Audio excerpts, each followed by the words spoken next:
ദേഹമൊക്കെ ഭയങ്കര വേദനയാണ്. വേദനയില്ലാണ്ടൊന്ന് ഉറങ്ങാൻ പറ്റിയാൽ മതി. എല്ലാവരും എന്നെ സഹായിക്കണം. എല്ലാവർക്കും നമസ്കാരം. ഞാൻ സോണിയ മൽഹർ. വളരെ വേദനിപ്പിക്കുന്ന ഒരു കാര്യം നിങ്ങളോട് പറയാൻ വേണ്ടിയിട്ടാണ് ഞാൻ ഈ വീഡിയോ ചെയ്യുന്നത്. എൻ്റെ കൂടെ ഉള്ളത് ഷംന എന്ന് പറയുന്ന മോളുടെ ഉമ്മയാണ്.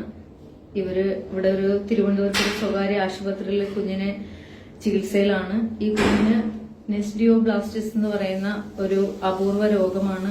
കുഞ്ഞ് ഏത് നിമിഷവും എന്തും സംഭവിക്കാവുന്ന ഒരു അവസ്ഥയിലൂടെയാണ് കടന്നു പോകുന്നതെന്ന സത്യം കൂടി നിങ്ങൾ അറിയണം. കാരണം ചികിത്സയാണ് അവളെ ജീവിതത്തിലേക്ക് തിരിച്ചു കൊണ്ടുവരാനുള്ള ഏക മാർഗം. അതിന് വില കൂടിയ ഒത്തിരി മരുന്നുകൾ വേണം. ഈ കുടുംബത്തിന് അതിന് സാധിക്കുന്നില്ല. ഭർത്താവ് ഇല്ലാതെ 3 മക്കളെ വളർത്തുന്ന ഒരു അമ്മയാണ്. മറ്റു കുട്ടികൾക്കും കൂടി അമ്മയില്ലാതാവുന്ന ഒരു അവസ്ഥയാണ്. കാരണം ഈ കുട്ടി തളർന്നു നിൽക്കുവാണ്. വർഷങ്ങളായിട്ട് ഈ മോളെ ചികിത്സിക്കാൻ വേണ്ടി നെട്ടോട്ട് ഓടുന്ന ഒരു കുഞ്ഞാണ്.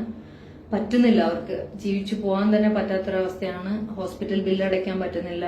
മോളുടെ അവസ്ഥ ഇവര് തന്നെ പറയും. മാക്സിമം എല്ലാവരും ഈ വീഡിയോ ഒന്ന് ഷെയർ ചെയ്ത് സഹായിക്കണം. നേരത്തെ വീഡിയോ ചെയ്തിട്ടുണ്ടായിരുന്നു. ആ പൈസ മുഴുവൻ പല ഹോസ്പിറ്റലിലായിട്ട് പോയി. ഇപ്പൊ ആ കുഞ്ഞിന് തീരെ നിവൃത്തിയില്ലാത്തൊരവസ്ഥയാണ്. നിങ്ങളുടെ മുന്നിൽ യാചിക്കുകയാണ്, കൈനീട്ടുകയാണ്. ദൈവത്തെ ഓർത്ത് ഈ വീഡിയോ കാണുന്ന എല്ലാവരും ഒന്ന് ഷെയർ ചെയ്ത് സപ്പോർട്ട് ചെയ്ത് സഹായിക്കണം. എൻ്റെ പേര് ഷംല.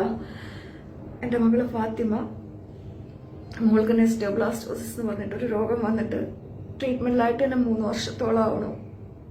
പലപ്പോഴും സോഷ്യൽ മീഡിയ വഴി എനിക്ക് കിട്ടിയ ഫണ്ടും പല ആൾക്കാരുടെ സഹായം കൊണ്ടിട്ടൊക്കെയാണ് ഞാൻ മുന്നോട്ട് പോയിക്കൊണ്ടത്. എനിക്കൊരു ഹോട്ടലിലൊരു ജോലിയായിരുന്നു. പിന്നെ ഭക്ഷണം ഉണ്ടാക്കി കൊടുക്കലൊക്കെ ആയിരുന്നു എൻ്റെ ജോലി. അതിനൊന്നും തക്ക ഫണ്ട് കണ്ടെത്താൻ പറ്റാത്തൊരു സാഹചര്യത്തിലാണ് ഞാൻ പലപ്പോഴും നിങ്ങളുടെ മുമ്പിൽ കൈ നീട്ടിയപ്പോഴൊന്നും നിങ്ങൾ ആരും കൈ വിട്ടിട്ടില്ല. ഇപ്പൊ മോൾക്ക് ഭയങ്കര ക്രിട്ടിക്കലായിട്ടുള്ളൊരവസ്ഥയിലാണ് പൊയ്ക്കൊണ്ടിരിക്കുന്നത്. തുടർ ചികിത്സയ്ക്ക് എന്ത് ചെയ്യേണ്ടതെന്ന് പോലും എനിക്ക് അറിയില്ല.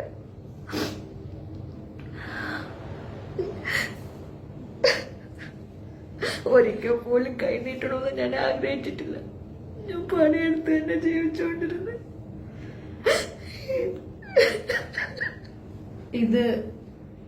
ഇതൊരു അമ്മയുടെ കണ്ണീരാണ്. ഈ കണ്ണീര് നിങ്ങൾ കാണണം. ആ പൊന്നുമോളെ ജീവിതത്തിലേക്ക് തിരിച്ചു കൊണ്ടുവരണം.